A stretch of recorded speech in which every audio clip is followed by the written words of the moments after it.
नमस्कार दोस्तों, आज हम जानेंगे शनि ग्रह के बारे में और उसके होने वाले प्रभाव से हम कैसे बच सकते हैं और साथ ही जानेंगे कुछ बेहतरीन उपाय। तो चलिए वीडियो में आगे बढ़ते हैं। वैदिक ज्योतिष में शनि को कर्मशील ग्रह की संज्ञा दी गई है। शनि देव की मकर राशि का दशम भाव पर ही वही कुंभ राशि का लाभ भाव पर अधिकार है। दशम भाव व्यक्ति के कर्म को दर्शाता है, वहीं उससे आगे का भाव उसके फल को दर्शाता है। वैदिक ज्योतिष में एक महत्वपूर्ण सूत्र है और वो है फलित विचार। दरअसल भविष्य में होने वाली किसी भी घटना के बारे में विचार करने को फलित विचार कहते हैं। फलित सूत्र में नॉर्मली 9 ग्रह, 12 भाव, 27 नक्षत्रों से विचार किया जाता है। फलित में 9 ग्रह है सूर्य, चंद्रमा, मंगल, बुध, गुरु, शुक्र और शनि। ये 7 मूल ग्रह माने गए हैं। वहीं 2 ग्रह राहु, केतु छाया ग्रह माने गए हैं। राहु, केतु सदैव एक दूसरे से सप्तम होते हैं और विपरीत यानी कि वक्री गति से ही चलते हैं।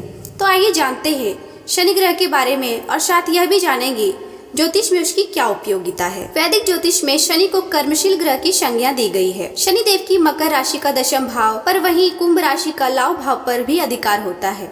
दशम भाव व्यक्ति के कर्म को दर्शाने के साथ साथ उसके भाग्य में क्या क्या होता है उसे भी दर्शाता है। वहीं उससे आगे का भाव फल को भी लेकर आता है। इसलिए जाहिर सी बात है कि शनि कर्म और उसके फल देने वाले एकमात्र ग्रह हैं और साथ में यह न्याय देने वाले भी एकमात्र ग्रह हैं। शनिदेव को अष्टम भाव का कारक माना गया है, यानी कि वो व्यक्ति की सेहत और जीवन में भी कारक हैं। सिर्फ शनि ही एक ऐसे ग्रह हैं जिन्हें अष्टम में जाने का दोष नहीं लगता। वो जब अष्टम भाव में विराजमान होते हैं तो जातक की छिपी हुई विद्या से रूबरू करवाते हैं। शनिदेव अपनी मकर राशि में सामान्य फल देने वाले ग्रह माने गए हैं, वहीं कुंभ राशि में थोड़ा अधिक फल देने वाले माने गए हैं क्योंकि वह उनका स्वामी ग्रह है। मेष राशि में शनि देव नीच के हो जाते हैं, यानी कि किसी भी प्रकार के शुभ फल देने में समर्थ नहीं होते। वहीं शुक्र की मूल त्रिकोण राशि में तुला में शनि देव उच्च होकर जातक को अच्छे परिणाम देते हैं। शनि एक पाप ग्रह है, इसलिए नियम के अनुसार उपचय भाव यानी कि 3, 6 और 11 भाव में शानदार परिणाम देने वाले कहे गए हैं। शनिदेव की कृपा से जातक को रहस्य में रुचि होती है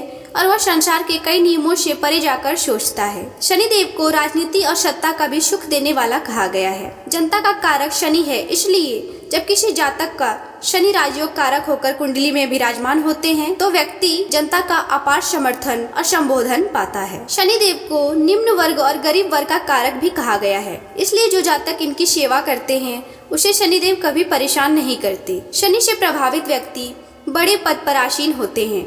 लोहे का काम, खदान, कबाड़ का काम, तेल की मिल, सरसों का काम, ये सब शनिदेव के ही कारक माने गए हैं। कुंडली में शनि बढ़िया नहीं है तो फैक्ट्री बंद होने की भी नौबत आ जाती है। पुण्य, अनुराधा और उत्तरा भाद्रपद ये शनि के नक्षत्र कहे गए हैं। जो इन नक्षत्र में जन्म लेता है उस पर शनि का प्रभाव दिखाई पड़ता है। वहीं कुंभ लग्न और मकर लग्न पर भी शनि का प्रभाव होगा। शनि प्रधान जातक जीवन में 32वें वर्ष के बाद उच्च पद को प्राप्त करने वाले और बेहद मेहनती होते हैं। शनि सूर्य, मंगल, राहु, केतु और शुक्र के साथ शुभ नहीं होता। शनि अगर किसी को परेशान कर रहा हो तो जातक को पीपल के पेड़ और हनुमान जी का सेवा करना चाहिए। यहाँ तक हमने जाना कि अगर आपको शनि ग्रह है तो आपको क्या क्या संकेत दिखाई देंगे। कुंडली में शनि अशुभ स्थान पर बैठे हो तो शनि दोष उत्पन्न होता है, जिसके कारण व्यक्ति के जीवन में कई समस्याएं आने लगती है। शनि दोष होने पर कई लक्षण दिखाई पड़ते हैं। उन संकेतों को जानकर हम पता कर सकते हैं कि हमें शनि ग्रह है या नहीं है, साथ ही हम दोष का निवारण भी कर सकते हैं। चलिए वीडियो में आगे बढ़ते हैं और जानते हैं लक्षणों और उनके निवारणों के बारे में।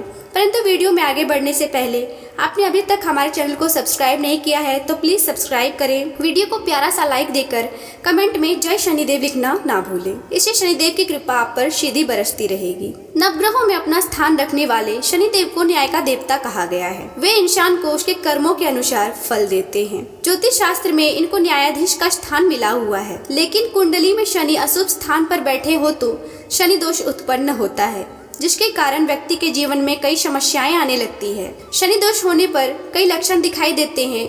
उन संकेतों को जानकर हम शनि दोष का निवारण कर सकते हैं। यदि कुंडली में शनि दोष है तो व्यक्ति का धन और संपत्ति धीरे धीरे घटने लगती है, साथ ही मानसिक तनाव बढ़ता जाता है। शनि दोष होने पर वाद विवाद की स्थिति भी बनती है और व्यक्ति पर झूठे आरोप लगने लगते हैं। इसके अलावा कोर्ट कचहरी केस मामले बनते रहते हैं। जातक की कुंडली में शनि दोष होने पर समय से पहले ही व्यक्ति के बाल झड़ने लगते हैं और साथ ही आंखें भी कमजोर हो जाती है। शारीरिक कमजोरी, पेट दर्द, टीबी, कैंसर, चर्म रोग, फ्रैक्चर, पैरालाइज, सर्दी जुकाम, अस्थमा आदि जैसे रोग होने लगते हैं और व्यक्ति बहुत ही परेशान रहने लगता है। यदि किसी का शनि खराब है तो उसे मेहनत का फल भी नहीं मिलता, नौकरी में भी परेशानी आती है एवं छोटी छोटी बातों पर घर में कलह होते रहते हैं। यहाँ तक हमने जाना कि आपको कौन से लक्षण दिखाई पड़ेंगे।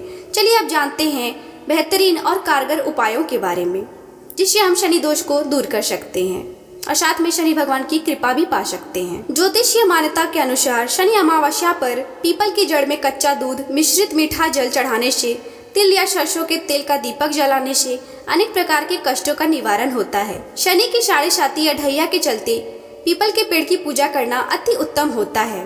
साथ ही इसे करने से आपको असीम सुख शांति की प्राप्ति होती है। शनिवार के दिन शनिदेव के दिव्य मंत्र ओम प्राम प्रीम प्रोम शनिचराय नमः का इस दिन जाप करने से प्राणी भयमुक्त और बलवान बनता है। शनिदेव के आराध्य भगवान शिव हैं। शनि दोष की शांति के लिए शनिवार के दिन शनिदेव की पूजा के साथ साथ शिव जी पर काले तिल, मिले हुए जल और नमः शिवाय का उच्चारण करते ही अभिषेक करना चाहिए। इससे भी काफ़ी राहत मिलती है। शनिदेव की प्रसन्नता के लिए जातक को शनिवार के दिन व्रत रखना चाहिए।